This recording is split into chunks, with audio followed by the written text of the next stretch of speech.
Cafe is Sacramento's, yes, can I hear it? The Real Cream Café is Sacramento's new all-women theater company who present art that explores and empowers the bold, funny, sensual, and authentic women who are little represented but very much alive in the world today. On February 25th, they'll be benefiting California Partnership to End Domestic Violence by reviving their acclaimed production of the Vagina Monologues. Here we go, the Real Cream Cafe.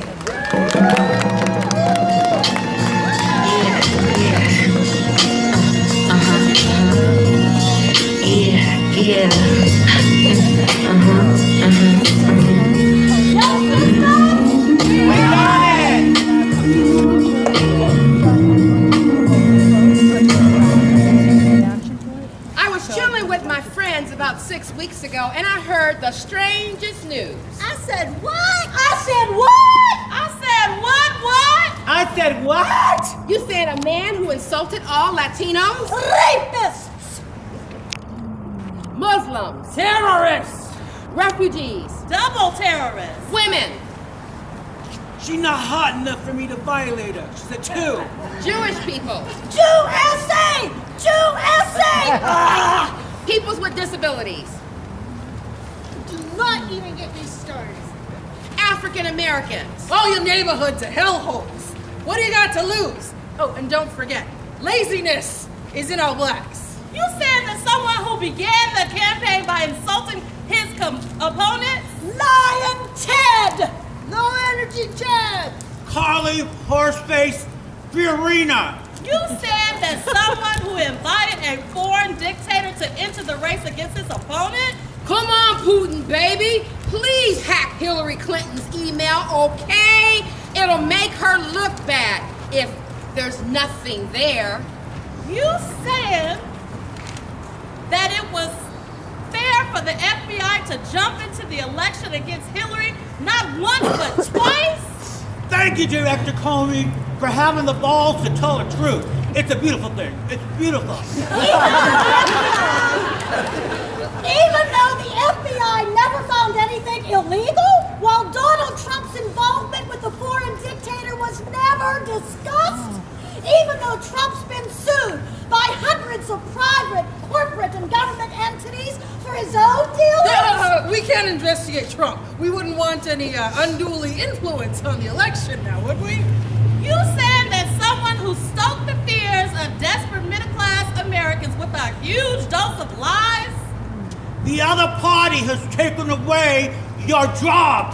When it's his party that's totally in love with trade deals. The other party ruined health care. When they provided health care to 20 million folks who didn't have any. And the other party has done nothing to help our folks. When it's his party that keeps trying to take away their votes. You saying that? This is the guy who's gonna lead our nation? Yeah! He stoked the flames of hatred with his lies about his female opponent. Lies too numerous to count. She's killing the coal industry. She started ISIS. She's gonna raise taxes on middle America. She caused her own husband's infidelity. She's invaded terrorists to immigrate here. And she's been vicious to women her whole life. And here's my personal favorite, right?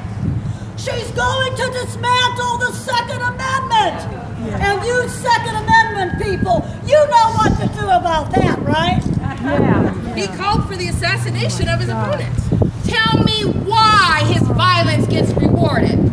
Tell me why his lying gets him the job. Tell us why we're better when we're all divided. And let's not forget his hand-picked running mate. Gay marriage? Are you crazy? Conversion therapy! That's what we need. Pray the gay away. And all that noise about a private email server when Colin Powell had one too. And her 30,000 deleted emails when Mitt Romney deleted 3 times that amount. This woman got screwed. Oh, come on, they say. Get over it. You're overreacting. Wait, I'm not ready country too much to get over it. I love my country too much to support a process that was created to preserve slavery. Yes. I care too much to support a process that makes the votes of millions of Americans worth less because of where we choose to live. Yes. The Electoral College. It's outmoded and undemocratic. The Electoral College. Rest in peace. Yes. Hillary Clinton won the vote of over 2 million more Americans than Donald Trump did. I love my country too much to deny the voice of the people. All of the people. They tell me to get over it, but I am not willing to forget my country's history. And I need time to transition from the heat and the hatred of this past election, from all the insanity of this entire last year. I am feeling angry. Yes. I'm feeling vulnerable. Yes. I'm afraid. But here's what I'm learning. I am able to honor these feelings, honor myself for having them, even as I begin moving forward. Moving forward. Moving forward toward healing. Healing. Moving forward toward. Action! Mr. Trump, I say you cannot take away a woman's power over her own body.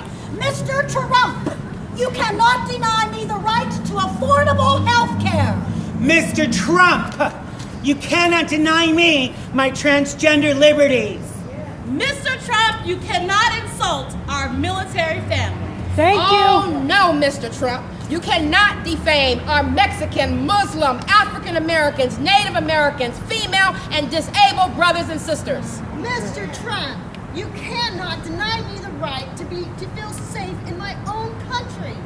Mr. Trump, you cannot grab my privates. Thank you.